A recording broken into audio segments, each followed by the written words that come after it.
Hello, hello. Welcome to Brew number 1 from the Brew from the Bothy podcast. Some of you may already know me. My name is Faye. I used to do the Crochet Circle podcast for many, many years, and I stopped it about 2.5 years ago, and I'm just at a point where I want to get back into podcasting, but I want it to look a little bit different. So here I am doing live podcasting instead, just winging it to see how it's all going to work, basically. So hopefully some of you are watching this live. I don't know yet. I will find out. And if you haven't caught it live, then it will be uploaded afterwards as a video, and I will be adding subtitles to that so that I can be as inclusive as possible with these podcasts. Welcome! Oh, right, that's the nervous bit over. I'm in it and I'm fine and I'm good. My stomach has been churning for about the last 48 hours getting ready to do this.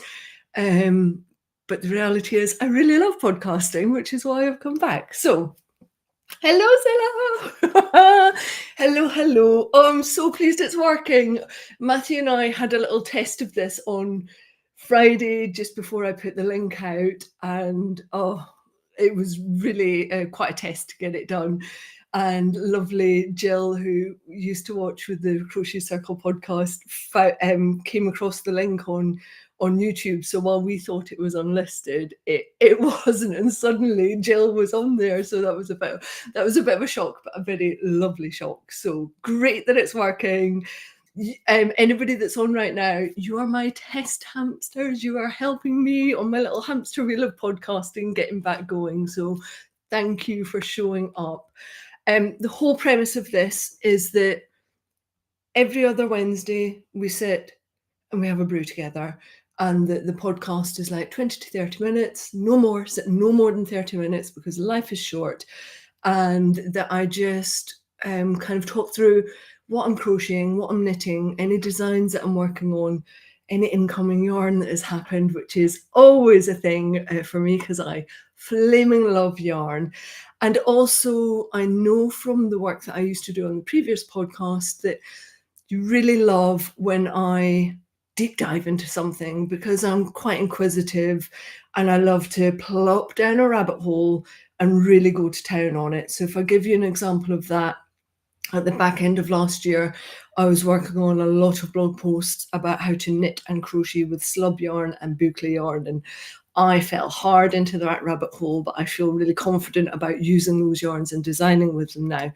And my next rabbit hole, you can hopefully see behind me, is mohair floof, like Angora, alpaca floof, all the lace weight stuff. So I'll be talking about that a little bit later, but look at that glorious, disgusting pile of floof that I'm going to talk about. So shall we get into it? Let's dig in. Hopefully you all have a brew with you too. First things first, let me just check my notes because I even took notes for myself. Where am I going? Yeah. What am I wearing? This is probably one of my best fitting knitted jumpers. It's not as it was meant to be, but it's actually panelled and seamed together. It's in this beautiful licoricey brown speckled tweedy yarn that I got, which actually I'm not sure it's picking it up, but it's got bits of orange and cream into it. I think probably just the cream is really coming out, but it is just the most easy thing to wear because it's plain. It's not the way it was meant to be. Let me show you what I was channeling. I was really channeling my inner Scott when I pulled together this pattern that I wanted to use. This is what it's meant to look like, and mine clearly does not look like this. It's the Aggie the Highland cow jumper, and it's also a cushion cover, and it's by Sylvia Watts Cherry, and it was in issue 2 of the Journal of Scottish Yarns, which if you haven't come across, thoroughly recommend, because it's, you know, it's a chunk of a journal. And I'd started doing the intarsia for the for the Highland cow, because like, who doesn't? And I was going to do the Highland cow in mohair. It was going to be the most glorious, fluffy Highland cow out there. But just life conspired against me. The time that I was knitting this was a time where my dad was poorly, and the idea of trying to concentrate on Intarsia at that moment just absolutely not. So I just ripped it back, simplified it, and probably because I simplified it, which is what my wardrobe often is. If you don't know me, I really like elegant, simple pieces I know that will be in my wardrobe for decades to come, that I'll get lots of wear out of. So most likely, because I simplified this, I actually get a lot more wear out of it. But I will add links into the show notes in case you want to take a look at Journal of Scottish Yarns, and also the proper jumper as it should be. And by show notes, what I actually mean is the drop down in YouTube. So unlike the show notes that I used to do, which were really long, loads of photos, really in depth, I don't want to get bogged down with all of that stuff. I just want to be able to consistently show up every 2 weeks, have a cup of tea with you, and not add all the layers that I famously keep on adding to life. I'm just trying to strip it back, kind of go lo-fi with this, and give you the information that you want to need without me going to burnout. Basically, that's what I'm after. So if you're loving a podcast that has like loads of B-roll footage, and they are beautiful, like so much time and effort goes into those podcasts, that's not what I'm going to deliver. I'm literally brew in hand. Let's have a little chat for half an hour, and then let's crack on with life. That's what I'm aiming for this one. So hopefully that works for all of you as well. Lovely to see more of you coming in live. Thank you so much. It's genuinely warming my heart, because I was in total panic stations like not even 10 minutes ago. I had to go and eat ginger to calm my nerves down. Right, what can I show you next? Would you like to see what I'm working on crochet-wise? I have a big set of designs that I'm working on at the moment. And if I show you, like, to say I'm on a mohair floof kick is putting it mildly. If I show this up, like, I could say to you, is that knit or is that crochet? Which one? Is it knit? Is it crochet? It's actually crochet. It just is such a beautiful, simple stitch. It's extended double crochets in UK terminology. I use UK terminology, but I'll often tell you what it is in US terminology as well, with a chain, so a skip stitch, and then double slip stitch, which is absolutely one of my favorite crochet stitches at the moment.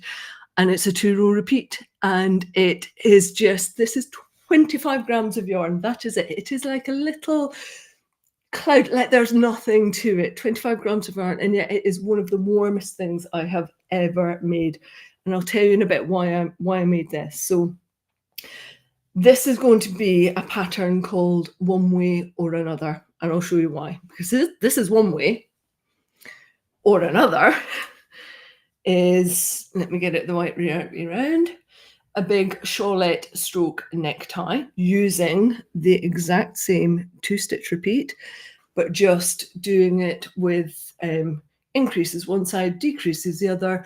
So even if you have got, let's say, 70 grams of yarn that's left over from, I don't know, like a Stephen West project, which you sometimes have like really odd numbers, grams left, you can make this, because you just go far enough. You keep, I think it's 10% back for the border, go until you've got to 45%, do the other 45% in decreases, and then add your border, and it's done. So that's a large version, one way or another. Here's a small version. This is 50 grams of yarn. So again, great little stash buster. Or if you've got a couple of kind of larger mini skeins, it works perfectly well for that. I'm also very much into like cowboy Americana at the moment. So I'm loving this idea of just like a little neckerchief necktie being round. Same pattern, one way or another. So you've got a cowl, you've got a large necktie and a small necktie.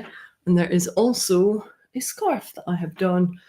This is done in long chains, which I know is not everybody's cup of tea. I look like I might be going to the football, but it's beautiful. And if you don't want to do these really long chains, then you can follow the same theory as a cowl. So you could do it with vertical stripes instead if you don't want this length. But again, long enough to go all the way around you, and maybe just long enough a push to do a little bit of a tight around. I mean, really at a push. I'm pushing it at that, aren't I? That's a bit of a fib. That's not happening. So this one is coming. I don't know when, because designing is a really slow process for me, and it's not something that I want to rush, because I really love making those patterns that have more than one element to them. So whether that's a one pattern that can be used in loads of different weights, or like this one, it's a pattern that can be made in loads of different ways from that same one pattern. And that just takes a really long time. You know, this is 100 grams of yarn. That's probably 2 weeks worth of work for me. You know, this was a week's worth of work on and off. So when you take all of that into account, and then pattern writing and everything else, I'm probably, let's say, April before this is coming out. And even that might just be a bit of a push, because I know how busy April is going to be. But look out for it one way or another. I'll give you an update, because I am also working on a little mini floof necktie as well, which I've nearly finished the increases on.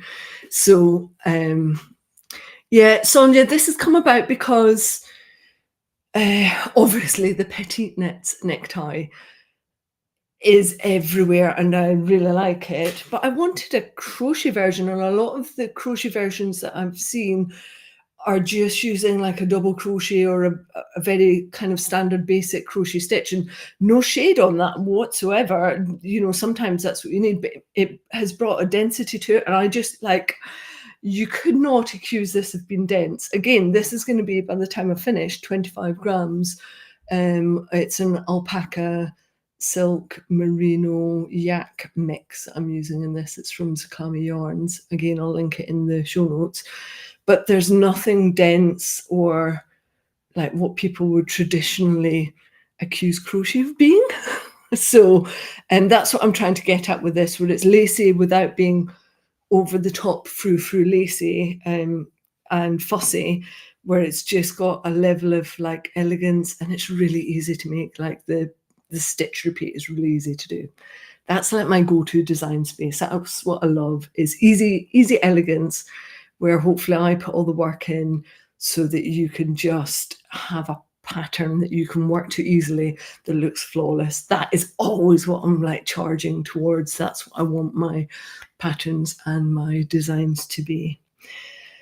So they're my current, that's my current crochet design. I have lots of, obviously I have lots of others, and I could show you all of them, but the reality is then you just get annoyed because I won't be releasing them quickly enough. But I have got so many plans. Crocheted socks are coming. There's another jumper coming. There's so much stuff, but I just need to like not tell you all of the plans, because some of them might never come to fruition, because designing is slow, crocheting is slow, knitting is slow for me. It's not something that I want to gallop through. I want to enjoy the process, because it should be enjoyable. Now, knitting wise, or at least let me just show you.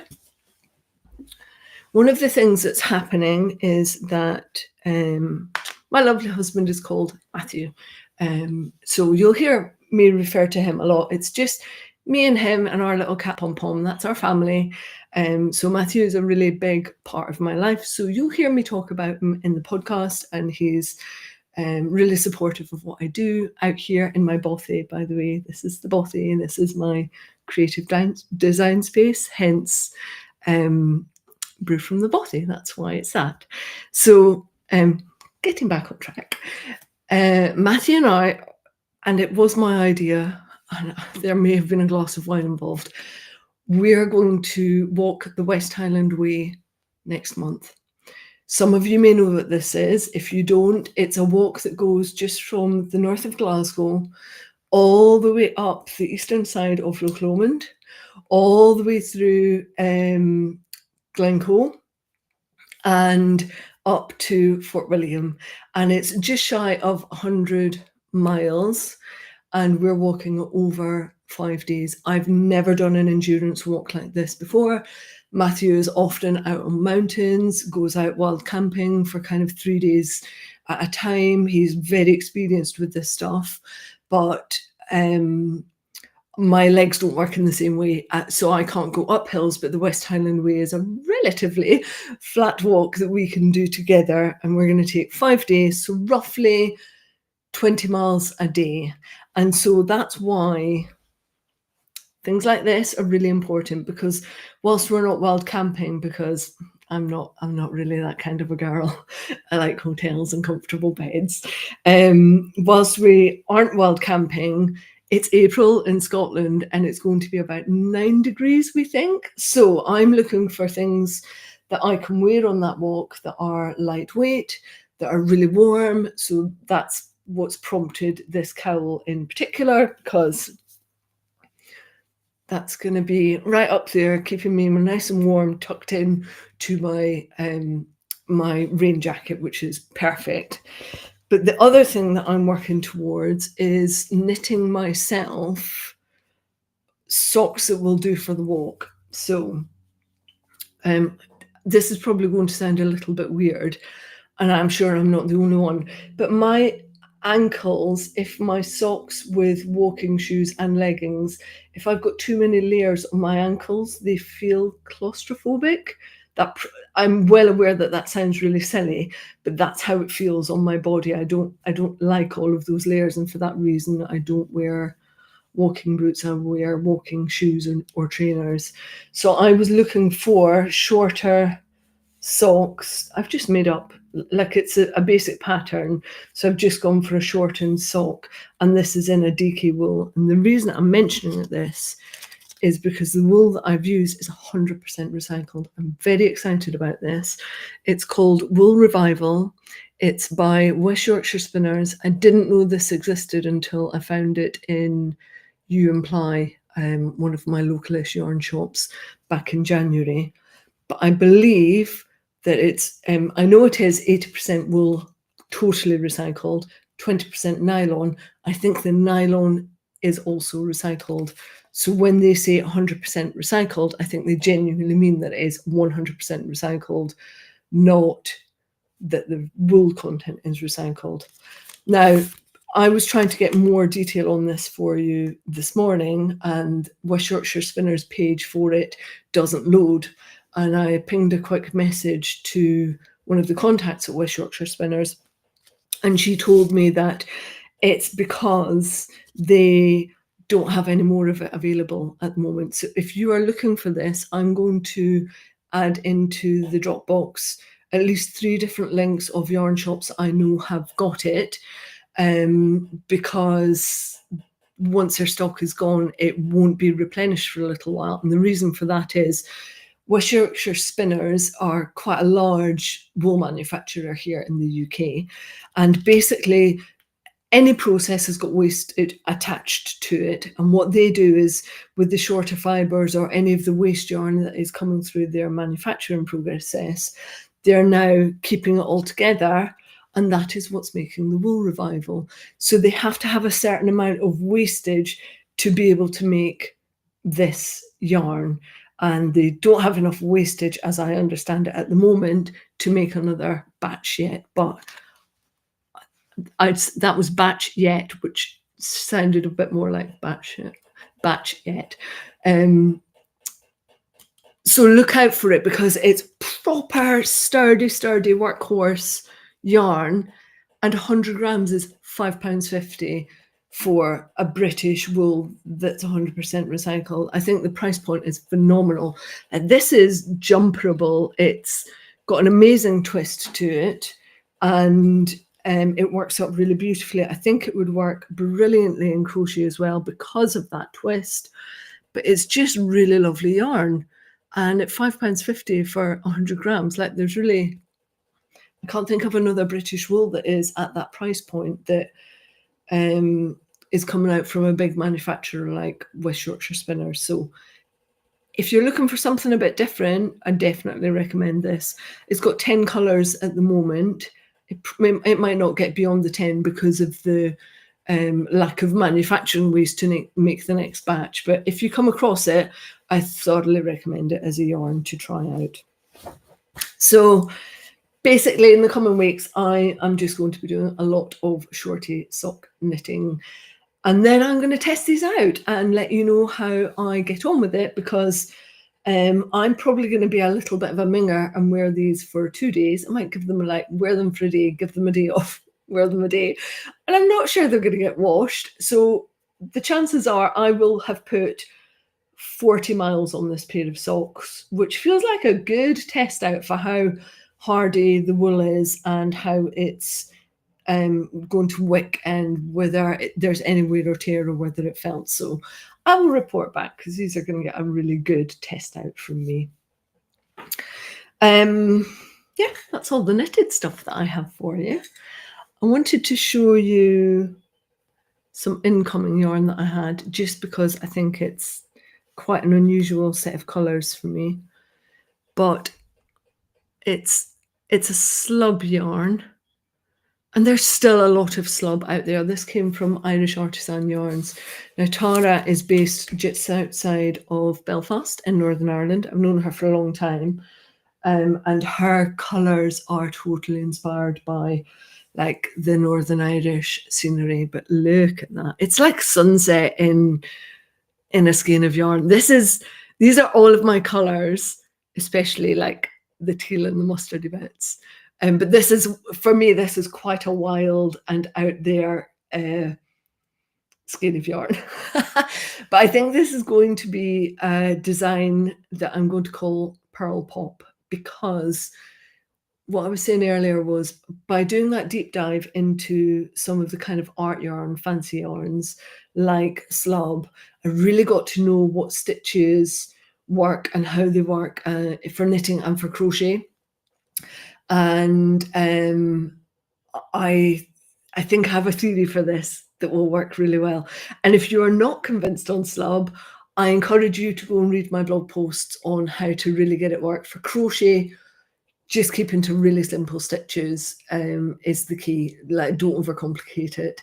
And for knitting, actually works out better in garter stitch than it does in stocking stitch, because all of the slub presents itself. But a lot of it is down to the type of hook you use and the stitches, and it can look amazing. So I saw this one at Unravel and I was like, yeah, you need to come home. Every now and then you need a little outlier, don't you? Something that's a bit different from your normal. This is my outlier. Again, I'll link to it, because Tara does beautiful colours. They're not all like this. She also does, I have another skein of her yarn that I'm going to design with, and it's just beautiful blues, really subtle. It's gorgeous. So she has stuff like this, and Tara also has really subtle colours, very naturally based on the landscape. So I'm hoping, because I'm big on accountability, that when I come back in 2 weeks' time, I'll have actually put a needle into this. That would be quite nice, wouldn't it? That's part of the reason for podcasting, is because I can tell you things and then maybe they'll come to fruition because I'll have told you and applied a bit of a deadline to it. We'll see. So that's kind of incoming yarn. And the last thing that I wanted to talk to you about, really, is mohair. Mohair, what else do we call it? It's mohair, it's alpaca, it's yak.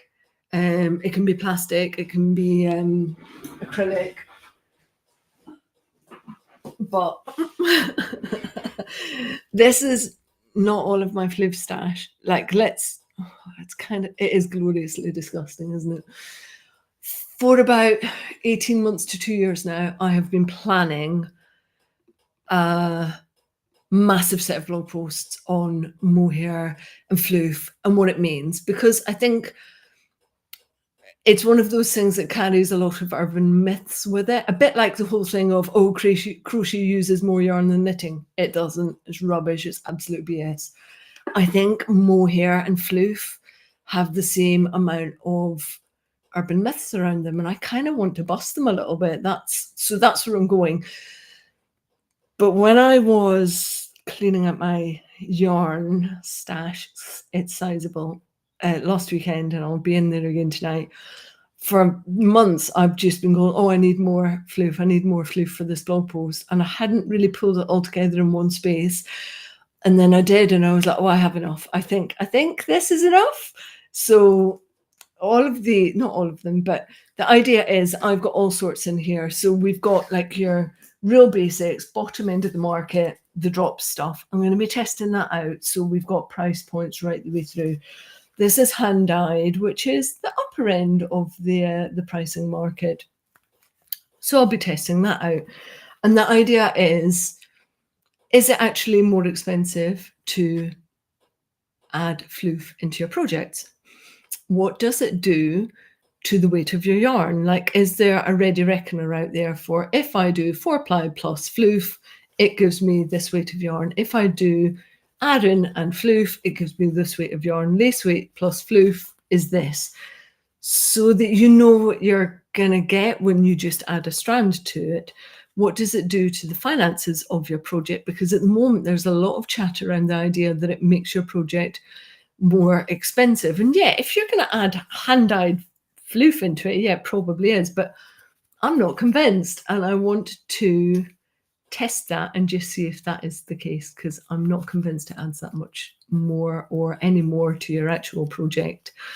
Other things like, how do you pick colours that will go? So if I pair that bright pink with a real neutral, what's that going to look like? And vice versa. If I had a bright pink standard yarn and I added a neutral floof to it, what does that do? Like, if you're looking through the shades of yarn and floof, where's the happy space? Where does it really show that you've got two different yarns? Like, what's the spectrum of that? I think is quite interesting as well. Should you wet block floof? I don't know. My gut tells me no, because it's just going to sadden the whole affair and make it look quite matted and a bit lifeless. But I'm about to find out, because I'm going to wet block one of my shawls. So that's the kind of deep dive that I'm going into in the next few months. But I would love to know, what are the things that you think about mohair and floof? What are the questions that I can answer for you that would be genuinely helpful for your crochet, knitting, crafting journey? Like, what would be a good thing for me to answer? Because then I want to add all of that into my podcast and make sure that I'm bringing genuine value to you when you watch. Because if you're giving me your time, I want my time to be spent wisely for you, helping you. And on that note, seamless link, you can ask me questions as well. Like Federica has just asked a question about tutorials. Would it be possible to offer a version without background music, regardless of the answer to this? Thank you so much for your great work. Certainly I can, Federica. It's something that I'm playing with, because sometimes with the pauses, it's just nice to have that in there. I quite like background music, which is why I add mine. But I tell you what, hands up, tell me in the chat. If you prefer them without background music, I'll just stop adding background music. Like, tell me yes, no, indifferent, and then that's what I'll react to, because I would much rather that my tutorials were really hitting the beats for you and they were exactly what you want. Like, for the same reason, that's why I do my own subtitles, because then I know that they are pretty much accurate for my Scottish accent, which no subtitling software loves, and I have to do quite a lot of work on, and which is why on my tutorials I've got subtitles above, and then you can turn off the YouTube ones, but that allows them to be done in more than one language, which is really helpful. And Diranesh is saying, I'm yet to do anything with floof. It sits there and I touch it. It's it's starting doubling it with something familiar better. Is it super grippy? Is it difficult to frog? Great, Diranesh. Thank you for that. They are some of the things that I will be answering. And it's probably going to be 10 or so different blog posts, but I'll update you every time and let you know when I've added a new one in. Federica, you're asking if it's one with and one without. I think I'm probably more likely to just go with one over the other, because otherwise I'm doubling my work. And this new evolved fate is all about reducing the amount of work that I do, basically. It's about showing up consistently by not adding layers and layers and layers to my life, which I love to do. And I'm really trying. I've grown as a human. At near 48 years old, I've finally learned to just keep life simple. Interesting. So Wild Cottage Knitting and Crochet is saying no music vote here. That's really interesting. Keep them coming. Keep on telling me what your preference is, because then that is what I will react to and stop doing it. But I'd also love to know, why not the music? Like, why is it not a thing that you want to hear? Right. My lovely, lovely folks, thank you so much for being here for this first podcast. I feel like I have galloped through that. It's just been so lovely to be here and to share a brew with you from the Bothy. Thank you so much. But half an hour is up, and I'm really trying hard to make these no more than half an hour. It's been lovely spending time with you. I'm now off to go and add subtitles to this and add a thumbnail and get it going as the not live version. Thank you so much. Lovely to have you with us. And now I need to work out how to end the stream, because I'm that professional. I'm waving. Thank you.